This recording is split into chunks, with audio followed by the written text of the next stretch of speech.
NCP পার্লামেন্টে জাতীয় সরকার গঠন করবে। 400 আসনের মধ্যে 300 আসন এনসিপির ঘরে থাকবে ইনশাল্লাহ। আজকে আমাদের একটি গণতান্ত্রিক পুনরুদ্ধারের দিন। আপনারা জানেন, ছাত্রদের নেতৃত্বে একটি বাংলাদেশে গণ অভ্যুত্থান সংগঠিত হয়েছিল। আমাদের সামনে একটি চ্যালেঞ্জ দেওয়া হয়েছিল ব্যালট রেগুলেশনের। আমরা এই প্রস্তুতির জন্য আজকে দেশবাসীর সামনে দেখাচ্ছি আমরা নির্বাচন যে সাংবিধানিক প্রতিষ্ঠান রয়েছে তাতে আমরা দরখাস্ত করেছি। পার্লামেন্ট এখন খালি রয়েছে। এই পার্লামেন্টে আগামীতে সংস্কার বা ঐক্যমত কমিশনের 400 আসনের মধ্যে 300 আসন এনসিপির ঘরে থাকবে ইনশাল্লাহ। এবং এইবারই এনসিপি পার্লামেন্টে জাতীয় সরকার গঠন করবে, যার মধ্য দিয়ে গণ অভ্যুত্থানের সংস্কার, গণপরিষদের যেসব কার্যাবলী রয়েছে সেই সকল কার্যাবলী জনগণের ম্যান্ডেট নিয়ে ব্যালট রেগুলেশনের মাধ্যমে ইনশাল্লাহ বাংলাদেশে সম্পন্ন করবে।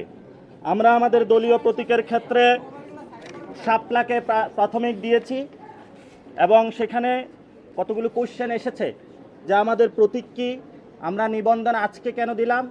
আপনারা জানেন আমরা স্বল্প সময়ে দল গঠন করতে পেরেছি এবং সারা বাংলাদেশে কথা বলেছি, কিন্তু আপনাদের মাধ্যমে দেশবাসীকে জানাতে চাচ্ছি আমরা অনেক জায়গায় আমরা অফিস নিতে গিয়েছি, সেখানে আমাদের অফিস নিতে বাধা দেওয়া হয়েছে। অনেক জায়গায় আমরা কমিটি গঠন করতে গিয়েছি, সেখানে ছল ছাতুরির আশ্রয় নেওয়া হয়েছে। বিভিন্ন দল তাদের দলীয় এজেন্ট বিভিন্নভাবে আমাদের মধ্যে ঢুকিয়ে তারপরে তাদেরকে আবার পদত্যাগ করিয়েছে। এই হলো বাংলাদেশের রাজনৈতিক কালচার। আমরা সকল প্রতিকূলতা, সকল চ্যালেঞ্জকে মানিয়ে আজকে আপনাদের সামনে এখানে উপনীত হয়েছি।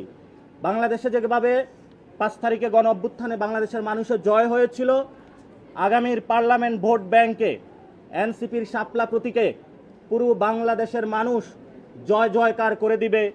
এনসিপির নেতৃত্বে নতুন সরকার গঠন হবে। এবং এখানে একটি প্রশ্ন এসেছে যে আমাদের দ্বিতীয় প্রতীক কি। দ্বিতীয় প্রতীক হিসাবে আমরা রেখেছি কলম, তৃতীয় প্রতীক হিসাবে রেখেছি আমরা মোবাইল।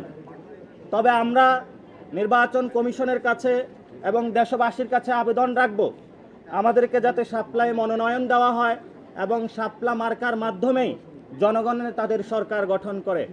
আপনারা জানেন আমরা পুরো বাংলাদেশ থেকে 5 লক্ষ মানুষের ডাটা নিয়েছিলাম। সেখানে আমরা দেখিয়ে দেওয়ার চেষ্টা করেছি যে অধিকাংশ বাংলাদেশের মানুষ এনসিপির প্রতীক হিসাবে শাপলা চায়। জনগণের সেই পালসটা বুঝে আমরা আজকে নির্বাচন কমিশনে শাপলা প্রতীকের জন্য আমরা জমা দিয়েছি। সাংবাদিক বন্ধুরা এবং দেশবাসী যারা প্রত্যক্ষ করছেন, আপনাদের দোয়া এবং আশীর্বাদে আমাদেরকে রাখবেন, সরকার গঠনে সহযোগিতা রাখবেন।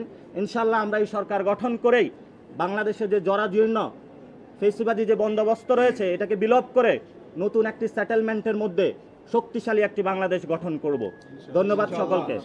আমাদের ইতিমধ্যেই ট্রাকে করে আপনারা জানেন নির্বাচন কমিশনের আমরা 105টি উপজেলার মেম্বারশিপ ফর্ম থেকে শুরু করে সবগুলো ক্রাইটেরিয়া পূরণ করেছি। 25টি ডিস্ট্রিক্ট কমিটির হলো আমরা জমা দিয়েছি। আমরা এখানে প্রাথমিক যে নিবন্ধনের 5টার আগে সাবমিশন করার কথা সেটা করেছি। ট্রাকে করে আমরা সবগুলো আমাদের পেপার দস্তাবেজ যেগুলো রয়েছে নিয়ে আসতেছি। আসলে আবার আপনাদের সামনে গিয়ে সবগুলা দেখিয়ে আবারই ফাইনাল একটা ব্রিফিং করব।